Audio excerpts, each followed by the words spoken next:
Bismillahirrahmanirrahim. Alhamdulillahi wassalatu wassalamu ala rasulillahi. Biz fiqh dersini ары қарай оқимыз.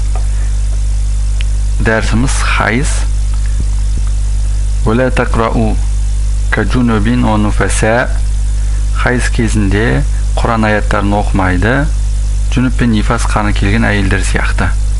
Яғни хайзы келген, немесе ғұслы бұзылған, яки туғаннан кейін нифас қаны келген әйелдер Құраннан ешқандай бір аят оқымайды, бірақ Құрандағы дұға аяттарын дұға ниетімен оқуларына, айтуларына болады. Мысалы, Раббана атина дұғасы Құранда келеді, алайда бұны аят емес, дұға ретінде оқуға болады екен.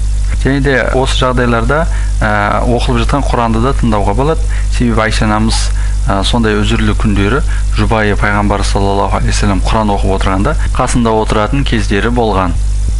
Каджунубин ва нуфаса дедік, жүніп пен нифас қаны келген әйелдер сияқты. Басқа айтқанда, ғұсыл жоқ кезде де, нифас қаны уақытында да Құранды жатқа болсын оқи алмайды. Пайғамбарымыз саллаллаху алейхи вассалам өзінің хадисінде «Ла тақраул хайду вал джунубу шай'ан минал Құран» деген, хайз кезінде және ғұсыл жоқ кезде Құраннан еш нәрсе оқымайды деп пайғамбарымыз өзінің хадисінде айтып өткен. Бұл көпшілік ғалымдардың тұжырымы. Дегенмен Ханафи мазхабының ішіндегі кейбір ғұламалар, атап айтсақ имам Тахауидің Құран үйрететін мұғалім әйелдерге хайз кезінде аятты толығымен оқымастан жартылай бөліп жарып оқу арқылы өзгеге үйретсе болады деген. Ол ғұламалардың бұндай тұжырымы Малики мазхабындағы мына бір пәтуаға жақын.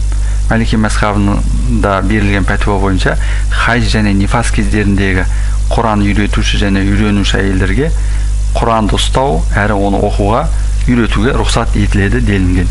Өйткені бұлай жасау қажеттілік. Осы тұрғыда мына нәрселерді айта кетелік. Хайз немесе нифас кезіндегі әйелге намаз оқу міндет емес. Сол секілді оларға естіген тилауат сәждесінде орындау немесе кейіннен тазаланғаннан кейін де қазасын өтеу міндеті жүктелмейді.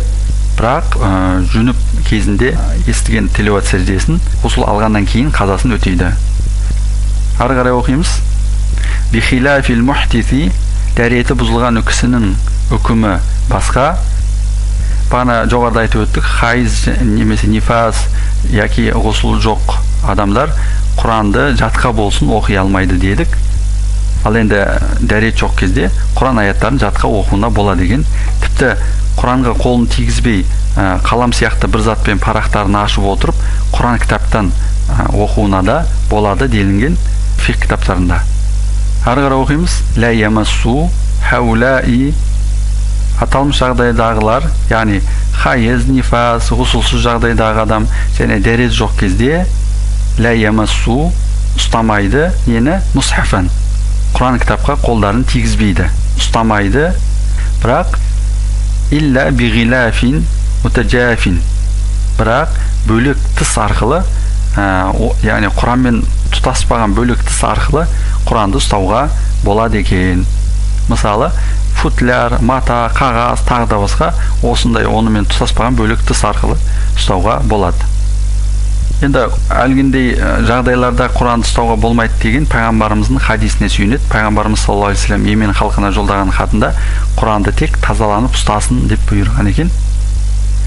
Ары қарай оқимыз. Куриха бил кумми, әлгіндей жағдайда, яғни хайыз, нифас, дәреті жоқ, ғұсылы жоқ кездерде киімнің жеңімен Құранды ұстау мәкрух.